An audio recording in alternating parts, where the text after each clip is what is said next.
ഇനി 2013 ഇതിന് നിയമമായിട്ട് വരുന്നത്, പോഷ് ആക്ട് എന്ന് പറഞ്ഞിട്ട്. 2013 നിയമമായപ്പോഴാണ് ഈ ഈ പറഞ്ഞ കാര്യങ്ങളെല്ലാം തന്നെ ഒരു നിയമത്തിൻ്റെ ഒരു ഫ്രെയിംവർക്കിലേക്ക് കൊണ്ടുവന്നു.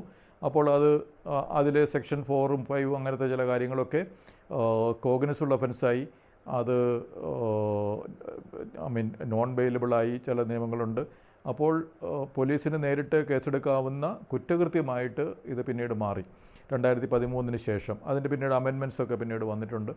അപ്പോൾ അതിൽ ഈ വർക്ക് പ്ലേസ് എന്താണ് ഈ തൊഴിൽ സ്ഥലം എന്ന് പറയുന്നതിനുള്ള നിർവചനങ്ങൾ ഈ പോഷ് ആക്ട് വന്നതിന് ശേഷം വന്നു. അപ്പോൾ ആ തൊഴിൽ സ്ഥലം എന്ന് പറയുന്നത് 10ൽ കൂടുതൽ ആളുകൾ ജോലി ചെയ്യുന്നൊരു സ്ഥലം, അതുപോലെ ഇത് പ്രൈവറ്റ്, അതുപോലെ ഗവൺമെൻറ് സ്ഥാപനങ്ങളെല്ലാം വരും, ഓർഗനൈസ്ഡ് സെക്ടറിലുള്ള സ്ഥാപനങ്ങളും വരും.